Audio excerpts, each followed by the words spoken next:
Hello everybody, welcome to our County Hurling Championship preview. I'm Andrew Morrissey and as always I'm joined by Michael Halloran for the Garveys SuperValu County Senior Hurling Championship quarterfinals this weekend. Now we didn't do one all along because I suppose it would have been a little bit biased on my part to be involved in a preview, but I suppose I can openly talk about it now.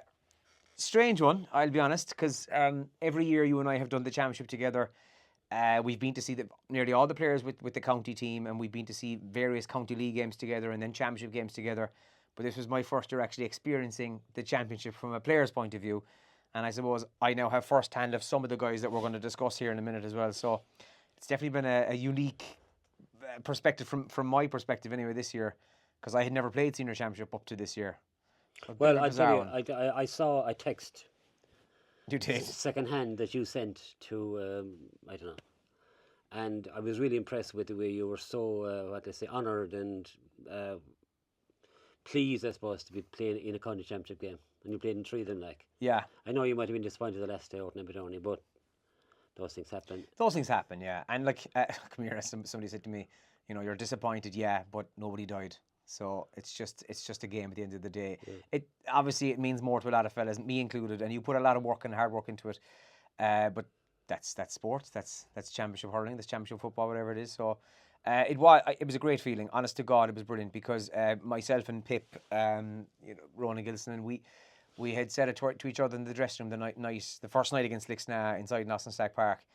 2012, we stood together out in Aberdeen when we won the junior championship with Austin Stacks, and here we are 12 years later talking out together in a senior championship game. It was a moment for the two of us, and it was a surreal moment running out into Stacks Park that night, and the crowd that were there from Parnells, and obviously it was a decent game that we ran like Lixna pretty close. So like I said to you Friday afterwards, and you got a lovely text off you. It was disappointing, yes, but it's not about us. It's about building for Parnells for the next couple of years, and there's some really good hurlers coming through the academy and the youth and everything else. And if you can keep guys playing hurling, that's what it's all about. Yeah, and it's all about playing hurling. So enough about you now. So enough about me. So yeah, the championship this weekend. So they said that the championship kind of really got going proper last week because obviously Brendan's and Parnells and Crokes and Causeway was proper knockout. This week we've got the full-on quarterfinals, and it starts Friday night with Aberdeen and St Brendan's. So two teams I've obviously played against this year. So your own take first of all, before I give my take, obviously as somebody who's played against them. You've seen both of them already. So what are your thoughts? Well, my thoughts are, I suppose the first thing to say about it is that Aberdeen look very impressive. Very impressive, I have to say. Driven on by Michael O'Leary, and if you can manage Michael O'Leary, you might have a chance of beating them. The other thing then about St Brendan's is I believe, that there are two of their main men mightn't make it. That's Eric Lean and Dahi Griffin, and if they're out, Aberdeen will win. The thing about Aberdeen as well is like they've gotten a lot of goals, and Michael O'Leary is their main man. And what happens if you can put somebody on Michael O'Leary who will tag him all day long and not allow him? You're up 5 or 6 points already.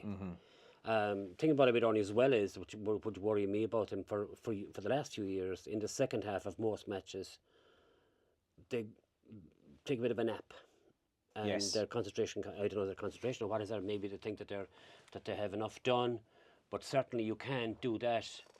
You might get away with it against St Brendan's if they're missing the two guys, but you can't do that when it comes to the latter stages of the championship. I'd be inclined to agree, and if I could take you back 2-3 years ago when Dr. Crokes first played in the senior championship, Aberdeen were obviously hot favourites and won the game, but won the game by the smallest of margins, and because they took the foot off the gas in, like, let's say, the third quarter. The one that Limerick would be famous for, the third quarter, Aberdeen took the foot off the gas. Crokes went hell for leather and came within an arse's roar of winning their first ever championship game. And the thing is, whilst Aberdeen won the game, and that's what all that matters is who won, it happens far too often, doesn't it, that they do take the foot off the gas a small bit. And it's a little bit of complacency to think, look, the game is won. Even there was a couple of moments in the Parnells match where, they hammered us on the night, but there was a moment where they started to get a little bit, passes that weren't on, they were trying to go for it. Whereas up to that, they were ruthless. Everything went route one to Michael O'Leary. And as you're right, he is in the form of his life. And the one thing it was commented to me about Aberdeen, actually, Niall Mahoney was in the Kerry team this year, and we were above in Kildare. Niall, unfortunately, I think he did the collarbone that night, or maybe it was a dislocated shoulder. But he was out for a bit. But other than Niall, they've had the whole team together all year. Yeah. Barring one or two injuries with the likes of Michael Satry or whatever. But I personally, I saw them against Lixna as well as ourselves. They look like a team who are really playing well together. They're well drilled. They're fit, and They have Oisin Mansell as well and now Oisin Mansell at is a full fitness. huge benefit. Yeah. I actually said it to somebody. I was surprised he didn't start the under-21 county football final because he's back to full fitness. He's a super footballer, but he motored very well in the opening group stages. He's a class hurler. He's a good young fit lad, and he's a strong guy as well. He's hard to stop when he gets going. So you've got the likes of him. James O'Connor is brilliant. He always is. And they've even got Conor Bahan, remember, as well, the former Kerry goalkeeper, in goal as well. And his puckouts. I mean, if you're Michael Leary, you want him in goal because he's got a good distance in the puckout. And sure, Michael will pull anything out of the air. So I think Aberdeen will win the game. I think St. Brendan's, regardless of who they have or don't have, if they don't tag and do a proper marking job on Mike Leary, the form he's in, nobody will stop him. Thing as well about, like we have to mention about St. Brendan's as well. St. Brendan's are very, very young. They've about 6 or 7 very, very good young players. Liam Morgan is a super hurler there, like, and Finan Egan, these fellas, Finan Egan, Nathan and all those lads, and they are coming. Yeah. But they will need the two lads that are top up missing. They will need John Egan to play well as centre back. They will need Darren Deneen to drive on those young fellas as well. Now, they might do it, but if they don't have the two boys, they could be in dire straits. I would go for Aberdeen win. Yeah, I think general consensus so is Aberdeen. All these games, by the way, will be live on Radio Kerry this weekend as well, including this, obviously the first game we're talking about, 7 o'clock on Friday night. So full coverage, if you can't be in Aston Stack Park, full coverage of all these games will be on the radio. So we're both going for Aberdeen then in game 1. Game 2 then on Saturday is a repeat of a game that happened twice last year. Ballyduff and Lixna, they played each other twice last year. Lixna came out on top in both those games, and I think they came out on top. I can't really put my finger on the reason why. It's not that they out-hurled Ballyduff. I think they were just fitter. They were fitter, they were faster, they were well drilled. Whereas different Ballyduff this year, and certainly different Lixna this year, without Shane Conway, you saw that against Aberdeen. Shane came on at half-time, pretty much turned the game for Lixna. They were at dire straits up to that point. And they have the hurlers, I think we can all agree there, but for whatever reason, it's just not clicking. And I think would Ballyduff be the favourites going into this game? I think as they group are toppers as well, of course. Yeah, I think they are. I think they are the favourites going into the game. And Lixna, you see, you don't contest the county final last year. I wasn't there now, and I didn't see any of the games. You don't contest the county final last year and just drop off the radar completely this year. I don't think that can happen. Lixna kind of struggled against you. They struggled very badly against Aberdeen in the first half, but they got it together in the second half because Conway came on. But you shouldn't need a player, Mike, I'm sure you'd agree, to settle things. No, hang on a second. Shane Conway is not just any player. I know that. But what I'm saying is, that's my point, is that are they too reliant? All right, Shane's on, we can play now. Do you know what I mean? Yeah, maybe they are, but that's the way it is. And I don't see Lixna being as poor as they were in the first few games they've played. I certainly will think that they will give, like, there's a good rivalry between Ballyduff and Lixna, and I can certainly see that Lixna will raise their game for Ballyduff. I can't see them saying, "Look, we were in the county final last year, lads. We're not going to give up a chance of being in another one." No, their defence was dire against Aberdeen, very, very poor, and they made some dreadful errors that it resulted in goals, and they were punished, and those goals are what cost them the game at the end. Up front, Colin Sheehy is back, I think, and Conway will be back more than likely. I can't see Lixna being as poor as they were. Ballyduff, on the other hand, there's talks that Jack Goulding might have some social event of some sort, and will Patrick Boyle be fit enough to start, or will he be fit enough to play a full game? They need him. They have a lot of young players coming through. The game against Cratta was a non-event because that's not anything like the team that's going to go out the next day against Lixna.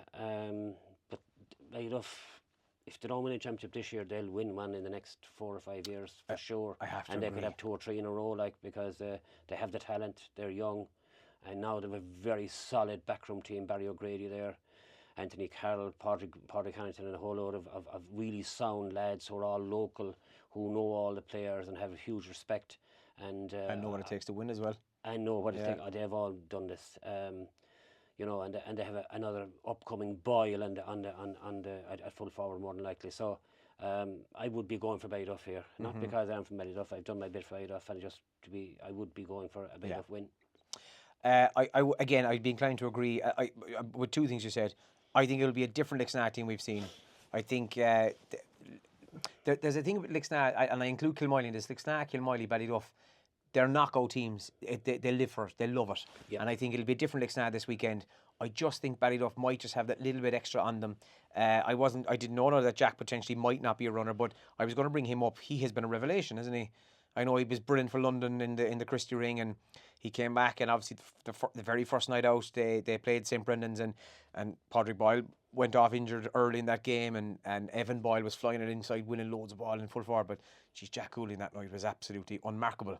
He's been a bit of a revelation. It's great to see him back, and I would hope that we'll see more of him as the championship goes on, because I just think he's a super player, and he's one of these guys that just things clicked around. He's an entertainer, isn't he? As well, he is like, do you know what I mean? Like he has all, but he can back it up. That's the thing as well. You can have all the tricks and flicks, but he can back it up. In fairness to him. And then our good friend Kyle O'Connor. Yeah, I mean, I love watching him play. Like he's a terror. But but in the best way. If you're a Ballyduff man, you love it. You do. Yeah. But yeah, so Ballyduff Lixnaw, it's a tough one to call, because I think it will be a lot closer than people probably realise. But again, I'd probably be inclined to go with the Ballyduff win on that one.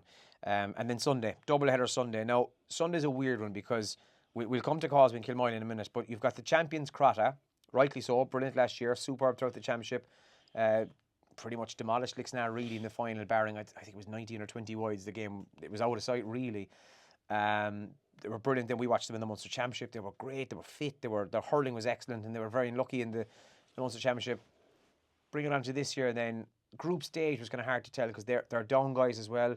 You know, they've lost Barry Mahoney, probably their best player. Rory, his brother, is still there, of course. Positional changes have happened. Beans has gone back into the full back line, which I'm sure he's delighted about. But are we seeing? Is it possible, or am I being a bit too harsh? Is putting together a back-to-back championship just a little bit too far out of Crotta's reach? I don't know. I did a pretty good air of our voice for the radio, and I was saying that I don't think Ballyhag will beat them, to be honest. I think that they're Crotta are a juggernaut now, because they've won a championship. They won a bag of minors under 21s. They developed and built the team up, and they didn't just come from nowhere. Like they have a huge background of winning, and I certainly think that the games that have happened, the Garveys games, that was a nonsense game, because both teams were just shadow teams really. I saw them playing the County League against Kilmiley. They were very impressive, very, very impressive. I know they only got over the line by a couple of points in the end, or a point maybe in the end, but certainly they looked very impressive, and they have been very impressive in their games in the championship. I think it was their first time in 10 years winning County League, and just goes to show the preparations they had made all along. They didn't start training last week for the championship, and I certainly think they're going to be huge. From a Ballyhike point of view, they're very young, they're coming. They beat Kilmiley in a game that we can, I suppose, give credit to Ballyhike for winning, but certainly the minds of the Kilmiley players and the community and the whole area out there, certainly the hurling would be fairly far down the list, given what happened out there or in America. And you know, we send our condolences there. But like Crotta, huge power. Tomas O'Connor, you know, in the back there, so aggressive. Like, will the young fellas be able to stand up to that kind of aggression? That goes through the whole team. Like Shane Nolan, now he was injured for the last game there, and limped off the game before. Sorry, and he's in the form of his life as well, bagging scores from all over, from frees as well. You know, even though he was pretty quiet against Kilmiley because they had a man on him, but certainly I think the winning of a championship, backing it up with a County League win, but huge amount of training behind them. Brendan Mahoney told me there, and like, they're going to be a serious team, and a serious game against Ballyhike.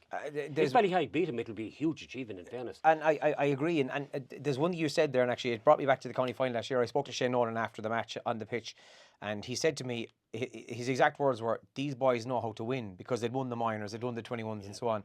And actually you just reminded me, and I know this doesn't feed into the hurling championship mentality, but the St. Senans boys and the boys who were playing football with St. Senans, they won every county league game. So these boys are winning. They just know how to get a result.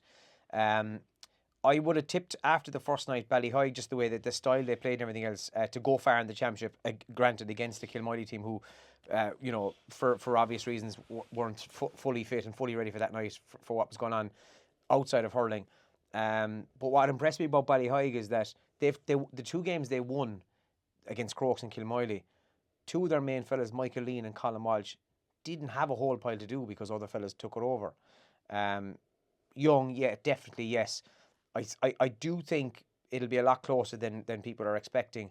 I would imagine Crotta will probably pull it out of the bag, all right, to be fair, because one thing you just mentioned there about Ballyhigh having young fellas, the other fella who is absolutely colossal when it comes to the tackle and the ferociousness is Killian Trent. Yeah. He's absolutely ruthless, and that's brilliant to see. And he's another man who could have a big say, I think, on Sunday, simply because when you're Shane Nolan or Jordan Conway, you want guys like Tomas O'Connor and Killian Trent winning ball and giving it to you. I didn't realise how big they were, the Crotta players. Oh, there's a few of them big because boys. I was on the sideline there in Ballyduff watching the game against Kilmiley, and they're big lads and they're strong and fit. Now I would say this: in a couple of years' time, it'll be a Ballyduff, Ballyhigh dynasty. I think, and maybe St Brendan's. They have a lot of young players coming through as well, So. Yeah, I think so too. Look, there's a lot of talk about Ballyhigh, and the young fellas that they've got coming through, and they will be thereabouts. Like, I can definitely see a championship. I can definitely see a county final between Ballyduff and Ballyhigh. I can see that happening.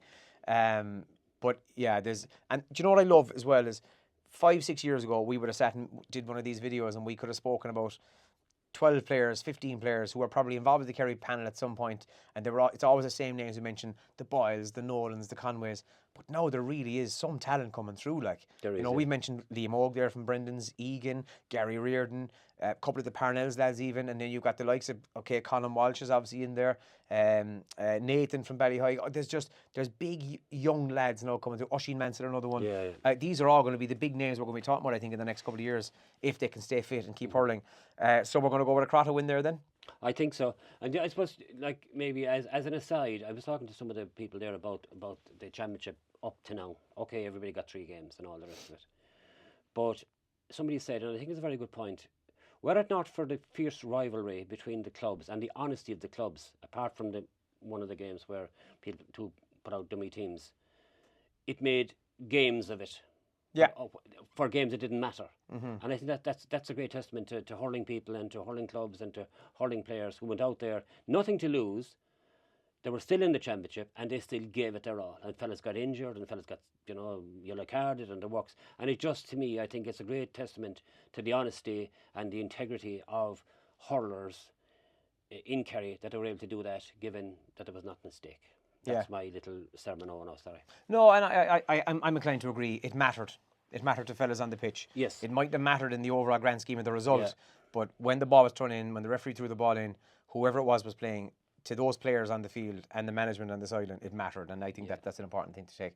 So the final game of the weekend then is also the second of the doubleheader on Sunday, Kilmoily and Causeway. Let's look at Kilmoily first, because we mentioned them there. Obviously, there's tragic circumstances with losing a former player and John Paul O'Mahony, and we send our condolences to his family and friends, and it hasn't been the best preparation for a John Moyler trained team in a long time. The night they played Crokes, and I want to say a special mention to Dr. Crokes as well, because we got word here on the Wednesday afternoon that Kilmoyle had requested to change that game to the Thursday night because John Paul had passed and there was going to be a funeral. And credit to Dr. Crokes, at very short notice, they took it on. Yeah, we'll move the game. They took it out to Lewis Road, which was an experience in itself, and I think a lot of credit has to go to the Crokes club for that. But they won the game that night. Crokes did put it up to them for a time, but you were there and you could see, for obvious reasons, it's not the Kilmoyle we're used to seeing. It's not the style of hurling we're used to seeing. So now it has passed. There's been time to mourn and time to grieve. Knockout starts now. So I honestly don't know what to expect from Kilmoyle on Sunday. I think we'll come on to Causeway now. I think we know what we can expect from Kilmoyle. I genuinely have no idea what to expect from Kilmoyle on Sunday because we haven't seen Kilmoyle yet, really. No, we haven't. And I suppose the old saying is Kilmoyle haven't gone away. And I was talking to another manager of a team, then he said, you must beat Kilmoyle to win the championship. Whether it's the quarter-final, semi-final, whatever, they're always there. They have I don't like talking about fellas they don't have. Yes. But what they do have is Ronan Walsh. He's And class. he's a standout player. They have a fantastic goalie. They have Daniel Collins, who can manage games. He mightn't be as influential now as he used to be, but certainly he's a brain and he guides people around the field. Jordan Brick played very well over in Killarney. Paddy Connor played very well over there. Mossy Connor, will he be back? I don't know. And there was an edge. I don't know how to put it to be polite. An edge to the interaction between management and players as well. That's a good way of putting it. You know, and I think that's a fantastic thing. I was involved in enough teams where there would be a semi-row in the dressing room at half-time, you'd come out and win the game, because there was that unity, and the fellas had the confidence to challenge guys and say, look, well, you're not putting your weight, you're not doing this or do that, and they had the confidence to do that, and they went out and they were bound together. And I think that's a big thing that Kilmiley have, that when push comes to shove, they'll back each other. And there's huge rivalry, of course, between Causeway and Kilmiley. And I think it's going to be a dinger of a game, to be honest. Yeah, is it potential to be the game of the weekend? Well, I Because would. it's so unknown. Maybe? I think so. I think it will, because, like I said, the rivalry is huge there. They're both recent county champions. They both are very, very ambitious. And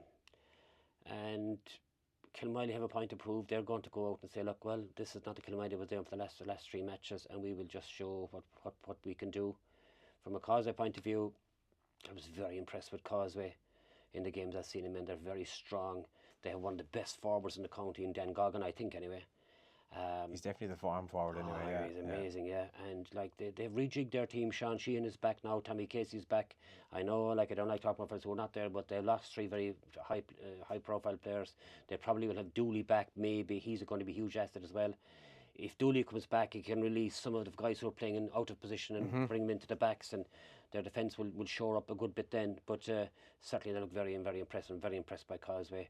And again, driven along by a huge backroom team of huge knowledge, John Joe Canty and Stephen himself and a whole load of fellas there who played before, have won before, and very united, and like a brain trust that you can't buy. Yeah, that's all local, and I love that. I think that's great. Yeah, and I think I was at the first game of the championship was for them was against Crotta. And Crotta opened them up that night. Now their foul count was way up. I could see Stephen Goggin. He was not happy. He was annoyed kind of at himself and his management team, but more so at his 6 backs, because they just gave Shane Nolan he could have put on a blindfold and he couldn't miss that night. And when you're in that form, you don't want to be giving him frees, you know. And I could see they were annoyed at themselves. Jump forward to the next game, and it was the other way around. Their tackle count was fair. It was way up. The foul count had gone way down. I think they'd learned from that. But Dan Goggin is the man. You could have put the ball anywhere on the pitch. Yeah. Dan Goggin was going to get it. Yeah. He's over in that corner. If he's at win 20 yards, but it's his. It's his, and he's in the form of his life. I think Evan Murphy is starting to click into gear now again. Tommy Casey's a great man to have back, and I played against him in the county league. He's a big man as well. Yeah. Trying to stop him at full tilt when he's going through you. I mean, he went through me for a shortcut, which wouldn't be hard, I know. But some of these guys, this is why I think this is potentially the game of the weekend, because we haven't seen the real Kilmiley yet. But you've now seen Causeway a couple of times, and their game plan and their style is starting to kind of come together. Because, as you say, we won't talk about guys they don't have, but who they have are starting to work well together. Yeah. And I think I agree, we're in for a dinger of a game. If I'm to call it, I think Causeway might just... never rule out Kilmiley, never rule them out. I just think Causeway might just have a little bit too much for them this coming Sunday. I think John Mike in goal as well, his puck-outs, he's nailed them. He's picking out the right men. And they're finding, like I look at Joe Diggins there, he's getting on an awful lot of ball, Keith Carmody, and they're picking out Dan Goggin. And as you say, within 20 yards, Dan's going to win that ball. So Kilmiley's biggest problem on Sunday is, how do you stop Dan Goggin? Who do you put on him? Will Kilmiley stick with their sweeper system of having Dougie Fitzell and just going across the line?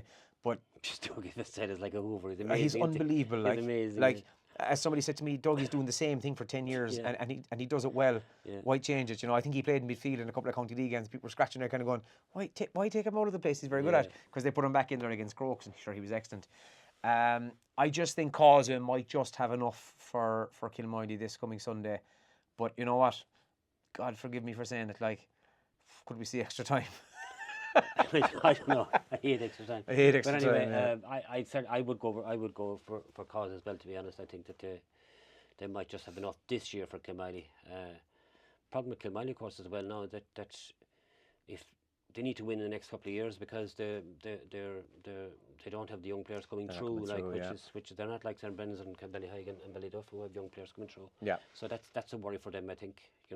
And of course we talk about Dan Goggin, but Ronan Walsh has had the freedom of the whole place for the last 3 matches. He's just nobody seems to contain him because he's named at 10, but he's never at 10. He's in midfield, he's wing back, he's at 12, he's inside in 14.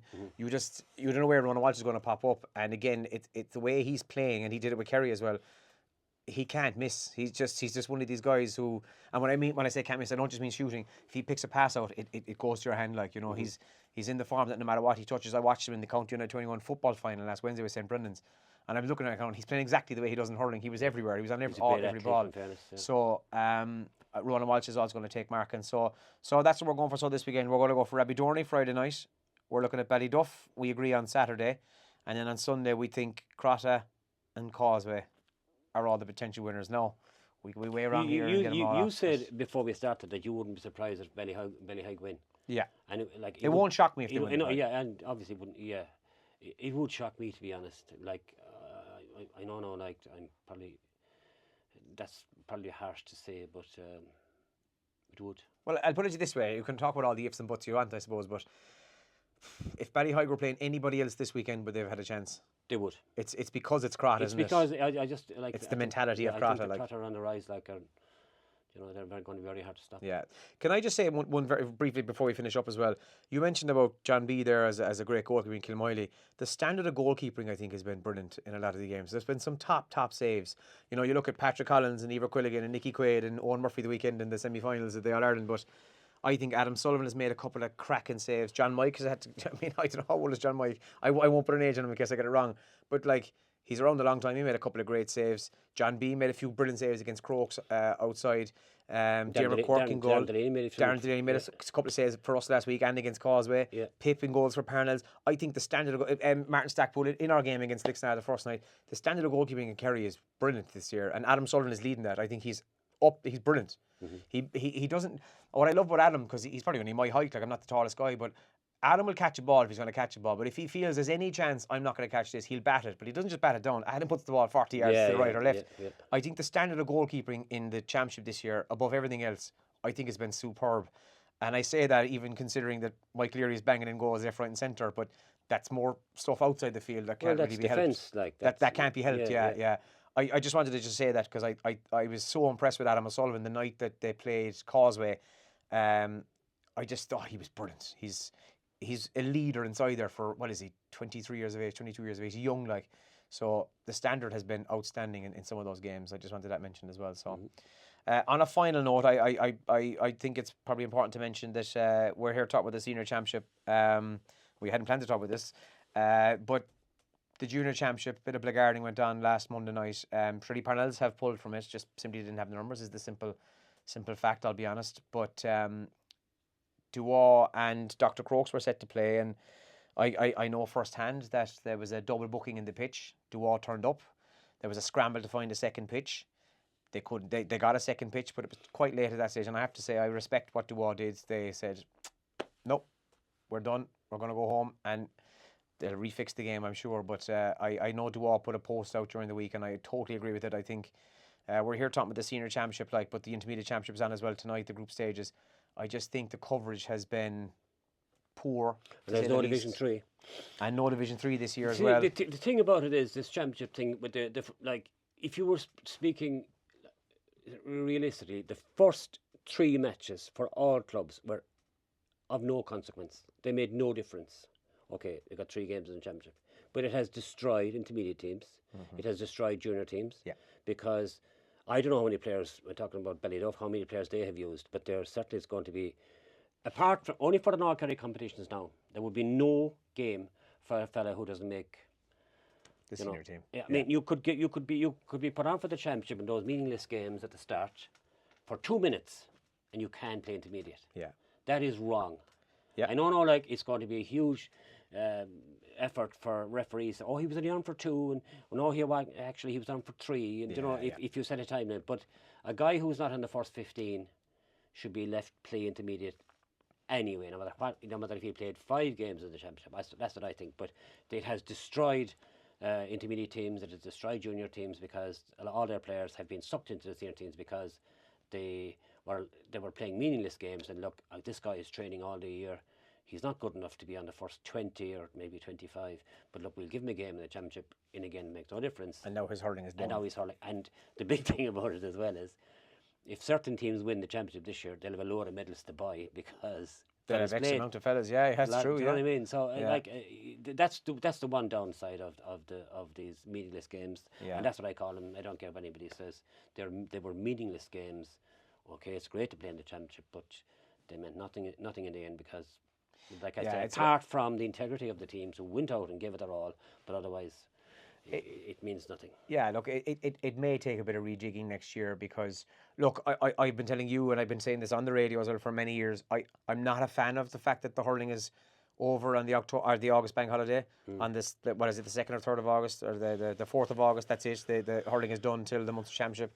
There'll be an North Kerry Senior Championship. Yes, I don't know when because obviously the football takes over then. But I just think that the Joe McDonagh finished.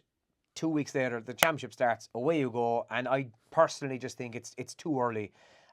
You can talk about fixture clashes all you like, but there are other counties that have senior football and senior hurling working together.